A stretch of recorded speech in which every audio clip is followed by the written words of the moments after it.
region and help the people we call neighbors. From the lakeshores of Ohio, Michigan, Wisconsin, and Minnesota, the fertile fields of Indiana, Illinois, and Iowa, to the wide open plains of North and South Dakota. we are here for our hometowns. And together, we can make a difference. Take on your legacy. Visit NationalGuard.com to find out more. Sponsored by the Illinois Army National Guard. Aired by the Illinois Broadcasters Association and this station. ServPro of Piatt DeWitt Counties is proud to be the exclusive sponsor of the WHOW Clinton Maroon Player of the Game, announced at the end of every Maroon sports broadcast. Our WHOW announcing staff will select that night's WHOW ServPro of Piatt DeWitt Counties Clinton Maroon Player of the Game, whose play will be highlighted in each WHOW Maroon postgame broadcast, and that player receives a certificate. Remember ServPro of Piatt DeWitt Counties, the leader in cleaning, restoration, and construction. Find out their services by clicking their icon at DeWittDailyNews.com. Your friend in Central Illinois, WHOW. Top of the morning. Thanks for being with us. I'm your host today, Seth Lawrence. The WHOW Morning Show is streaming to Facebook and YouTube. It's brought to you by Peterson Insurance, your Pekin Insurance agent in Clinton. My guest in this segment of the morning show is Sue McLaughlin, manager for Farmer City. Good morning, Sue. How are you today? Morning, Seth. I'm good. Good. Yeah, Almost very Friday. good. It's almost Friday, and I don't know if you've ever been to our station over here in Clinton, Sue, but I've got just the greatest view of the outside, but it's blocked by transmitters and satellites and all of these things. So, is it sunny outside today? I guess is what I'm trying to get to here.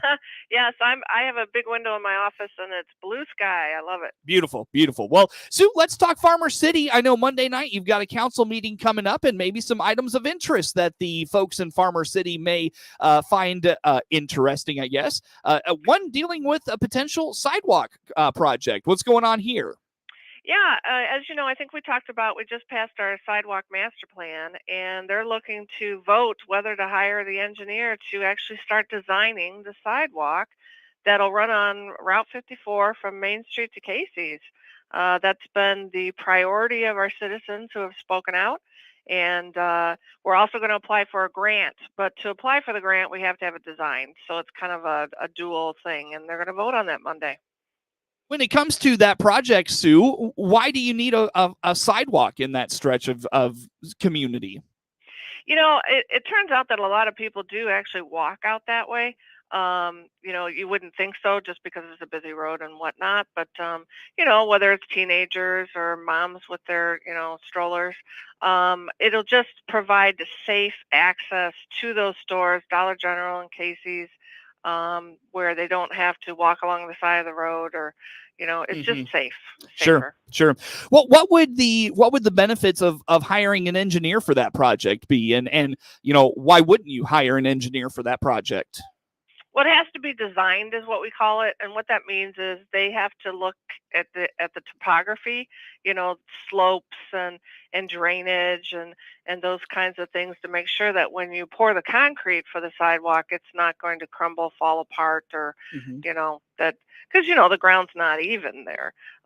So they've got to take a look and make sure that it's going to be even when they lay the concrete. Mm-hmm.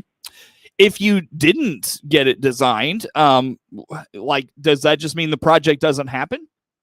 Yeah, we'll have to wait. If the council decides, well, we don't want to do this right now, or we don't want to spend the money, we'll just have to push it back, maybe push it back a year or two.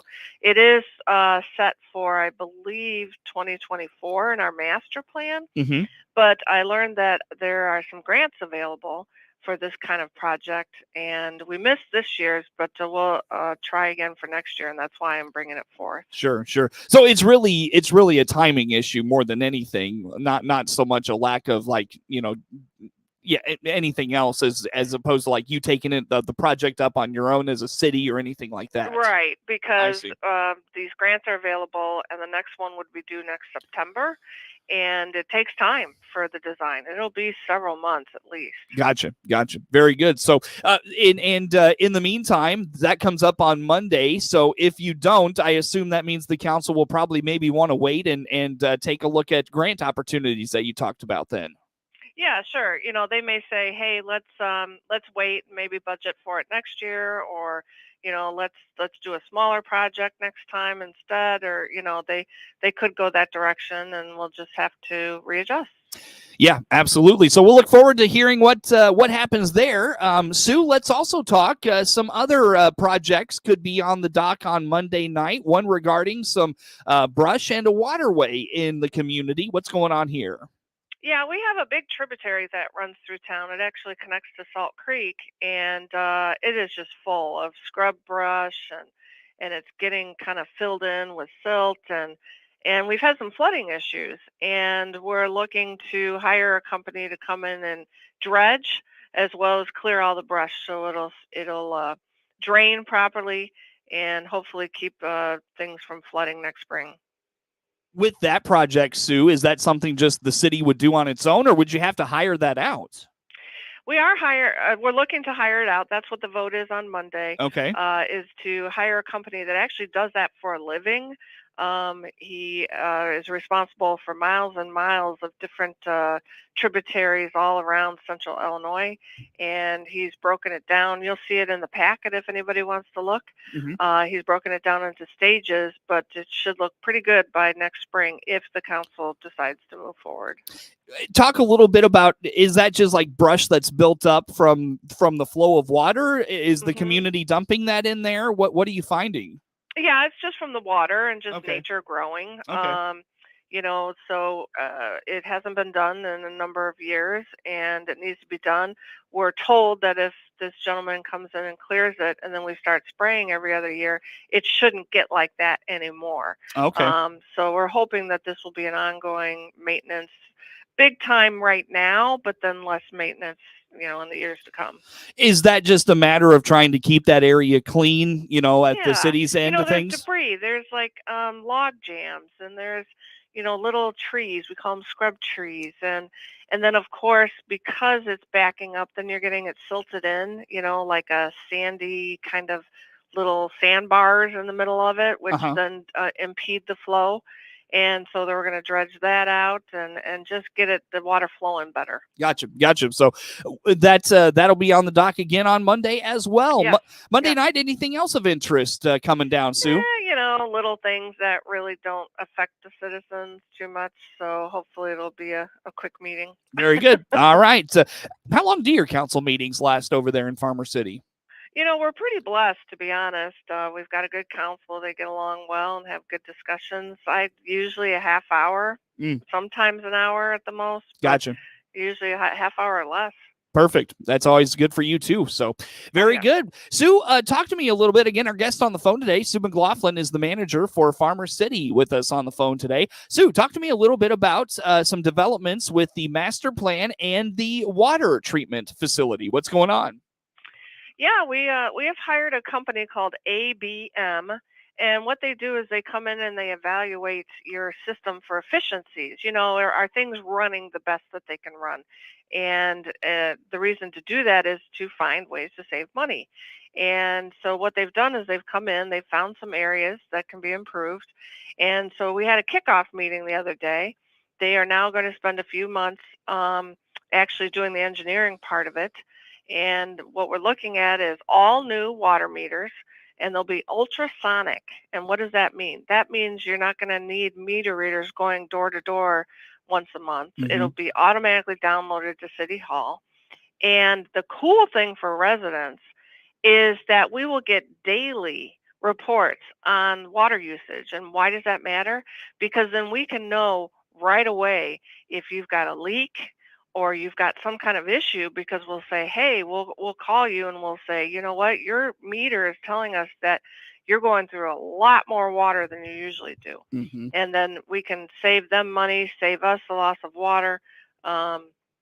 It's going to be much more efficient and better for everybody. Well, there's two ends of that spectrum that you touched on there, Sue. You've got the consumer side and you've got the city side. So let's start with the city side of things. Are you finding that the current system, the way it's set up, is it not tracking water accurately? Is there water waste going on in Farmer City? Are you finding? Not so much at the residential level or the building level. What we're finding is we do have about 30% water loss. What does that mean? That means that the water that's coming out of the wells, there's a 30% unaccounted for. And that's because we might have some leaks in the ground that we don't know about. We do have some yard hydrants that are parks that are not metered, so they're not being accounted for. So we're going to be addressing that. Yeah. Some of this ABM work that they're doing is also going to be some leak detection, to say, hey, we found some leaks that we didn't know about. So I think it's going to be good all the way around. And they're doing all kinds of things. We're going to do some water tower work. We're going to add a mixer in it. Why does that matter? It keeps the water from getting stagnant. We're doing some water treatment plant, which is going to address some of our chlorination, which is going to make our water taste better. So all kinds of things we're going to be doing. Absolutely. And that water loss was a better way to put it. I remember talking about this a couple of years ago. We did a similar thing in Clinton not that long ago, and so I remember this discussion starting to jog the memory banks a little bit. So now on the consumer side, Sue, I remember when we did this in Clinton, one of the messages coming from City Hall over here was the fact that you may see your water bill rise a little bit because there is better tracking of that water and those sorts of things. How about that? It's possible, but we're hoping it'll be offset by the fact that this is supposed to keep us from needing to raise rates because we'll become more efficient. So it's a little bit of a balancing act. They may see a small uptick only because, like you said, ultrasonic is far more sensitive than the meters we have. Certainly our meters are not inaccurate, but as you know, technology is always an improvement. But we're going to take a look at that and make sure that, I wouldn't expect it to be anything like, huge. No. And I'll be honest, like for my experience, we did, like I said, in Clinton, when they did this, mine went up like maybe $5. And it's been consistently a little bit higher in that 3 to, on the high end of things, like 7, like it wasn't crazy. Like we weren't talking about a $10 to $20 increase in our house, at least. I'm not sure what other people do and how they handle their water, but in our house, it was not that significant. Yeah, and that's what I would expect. Again, it's just because it would be hyper accurate, I guess. Yeah. But the benefit we're hoping is that it's better water quality because of everything that we'll be doing. And then obviously, like I said, we, every once in a while we'll help a resident say, hey, your bill was pretty high. You might have a leaking toilet, but it's a month later. So they've already, gone through quite a bit of water, where now we can get daily, once we get these meters in, we can get daily reports and get alerted to, hey, there's a big rush. Are you filling a swimming pool or do you have a leak? Yeah, sure. Well, and to that end, Sue, this is probably going to take folks in the community to, I don't know, do they have to call someone to get these installed? What is that process going to look like? No, we're just doing it citywide. They're going to do 60 to start, and we have about 600. We're just going to start notifying them when we want to come in and switch them out. It'll take some time. It's going to take at least a few months. But we're just going to do it citywide, and we'll be notifying people. Yeah, very good. All right, Sue, I'll tell you what, let's take a time out here. We'll come back. We've got a lot more to dive into. Where do folks go to learn about all things Farmer City? cityoffarmercity.org or the City of Farmer City Facebook page. That is, again, Sue McLaughlin. She is the manager for Farmer City, our guest on the phone this morning. More to come here on the WHOW Morning Show.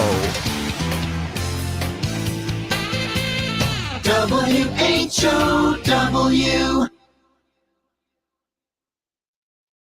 MR Systems Wireless is your local internet provider for Clinton and surrounding area. They have the products you want and the local service you deserve. MR Systems Wireless Internet service for home or business includes unlimited data, unlimited streaming, and unlimited calling. Plans start at just $48 a month and get a free Roku 4-lease with our media packages. Get the speed you need with MR Systems Wireless. Call them at 935-2100. That's 935-2100 for MR Systems Wireless. Getting your pet's needed medications is easy with Covenant Animal Clinic in Clinton. Yes, very convenient, especially because I live in Bloomington. It always gets delivered right to your door. I've used the online pharmacy. It's so easy. Click the Covenant Animal Clinic icon at DeWittDailyNews.com to learn more. DeWittDailyNews.com is the area's leading local news source 24 hours a day, 7 days a week. Get the latest local news, obituaries, police blotter, weather forecast, and more with no paywall. Head to DeWittDailyNews.com to get the local information you need to know.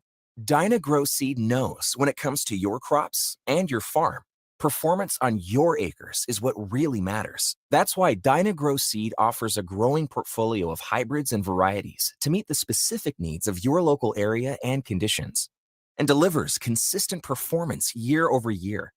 And when you pair it with the support of your dedicated local Nutrien Ag Solutions crop consultant, you'll discover firsthand how Dyna-Gro Seed can bring you the results you want on your farm.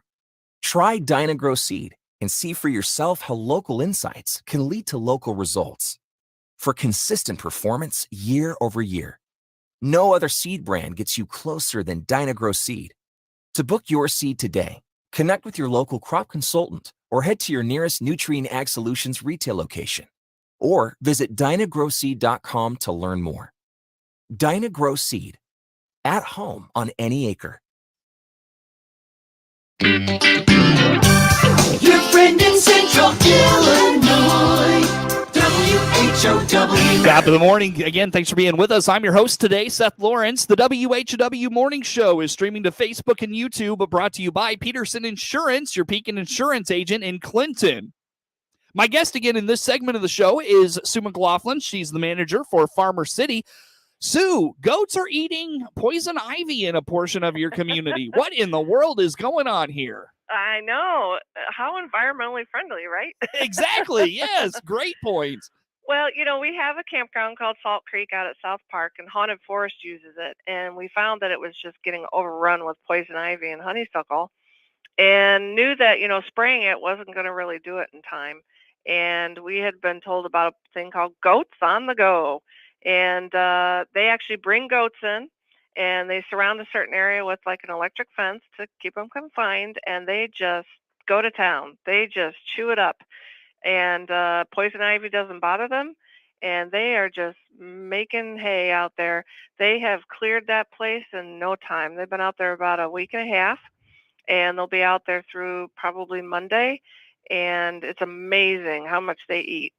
That is unreal. So how did this come about? I mean, is poison ivy a chronic problem in that part of town? Well, it turns out, I guess it is. We're finding that we've got poison ivy all over town, at our Stencil Park, at elsewhere in South Park. It's just kind of gone nuts this year, unfortunately. And so, yeah, we're just trying, because we know that people are going to be back in that area for the Haunted Forest. And we thought, well, what can we do? And the owner of this local Goats on the Go is actually from Farmer City. Mm-hmm. And he's out of Champaign, but he's a resident here. And, yeah, they brought out about 10, 20 goats, and they just go all the way up like 6 feet. They'll put their top paws on a tree and eat the foliage, and they're just going to town. Wow.